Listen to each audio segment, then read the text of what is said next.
ये कहानी हमें ये सिखाती है कि अमीरी का रास्ता अक्सर दिखावे, असाधारण बुद्धि या बड़ी डिग्री से नहीं, बल्कि साधारण लेकिन सही व्यवहार से बनता है। जैसे रोनाल्ड रीड, जो एक साधारण चौकीदार थे लेकिन लगातार बचत और कंपाउंडिंग की ताकत से $8 मिलियन छोड़ गए। मॉर्गन हाउसल के अनुसार पैसे में सफलता हार्ड साइंस नहीं, बल्कि सॉफ्ट स्किल है, जहां व्यवहार ज्ञान से ज्यादा मायने रखता है।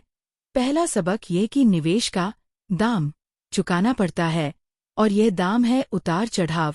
ऊंचे रिटर्न की चाह है तो अस्थिरता सहनी होगी, चाहे वह नेटफ लिक्स जैसी शानदार कंपनी में 80% गिरावट ही क्यों न हो, क्योंकि डर के समय धैर्य ही असली कीमत है। दूसरा सबक, कभी पर्याप्त नहीं, कब भ्रम है। जहां तुलना की आग हमें हमेशा किसी बड़े मछली की ओर देखती रखती है, जिससे ईर्ष्या, लालच और विनाशकारी फैसले जन्म लेते हैं। इसलिए एक समय पर बस इतना काफी है कहना सीखना जरूरी है। तीसरा सबक यह कि जो आपको पागलपन लगे, वह किसी और के लिए पूरी तरह तर्कसंगत हो सकता है, क्योंकि हर व्यक्ति की पृष्ठभूमि, अनुभव और लक्ष्य अलग होते हैं। इसीलिए दूसरों की रणनीति की नकल करने से बेहतर है अपनी जोखिम क्षमता और समझ के दायरे में रहना। और चौथा सबक यह कि इतिहास की सबसे बड़ी घटनाएं, महामंदी, युद्ध, वित्तीय संकट या कोविड, ब्लैक स्वान होती हैं, जिन्हें पहले से देख पाना लगभग असंभव होता है। लेकिन बाद में हम खुद को समझा लेते हैं कि ये तो होना ही था, जबकि सच ये है कि अनिश्चितता हमेशा रहेगी, और इसी सच्चाई को स्वीकार करना समझदारी की शुरुआत है। कल्पना कीजिए कि साल 1987 का ब्लैक मंडे है, और एक ही दिन में बाजार अपनी लगभग 1/4 वैल्यू खो देता है। क्या आप घबराकर सेल चिल्लाते या फिर तूफान को सहते हुए धैर्य रखते? शायद साइड में रखे पैसे से निवेश भी करते।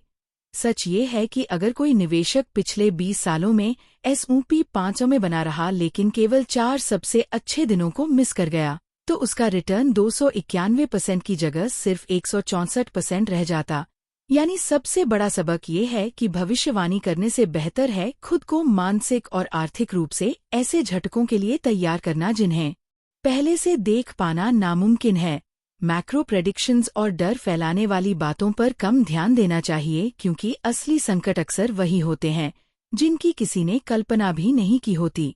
इसी से जुड़ा है पांचवा और आखिरी सबक, निराशावाद का आकर्षण। जहां बाजार गिरने की कहानियां, सरकारी कर्ज, महंगाई, महामारी हमें तुरंत बुद्धिमान और सतर्क महसूस कराती हैं, जबकि प्रगति की कहानियां जैसे लंबी उम्र, सस्ती स्वच्छ ऊर्जा या तेज होती टेक्नोलॉजी हमें उबाऊ लगती हैं, क्योंकि इंसानी दिमाग नुकसान को फायदे से बड़ा मानता है। डैनियल काहनमैन के अनुसार ये हमारी विकासवादी प्रवृत्ति है। खतरे हमें अवसरों से ज्यादा जरूरी लगते हैं, और क्योंकि प्रगति धीरे होती है जबकि नुकसान अचानक, इसलिए नकारात्मक कहानियां ज्यादा ध्यान खींचती हैं। इसे समझ लेने से हम भविष्य में सलाह सुनते समय थोड़ा संतुलन बना सकते हैं, क्योंकि दुनिया उतनी बुरी नहीं है जितनी लगती है।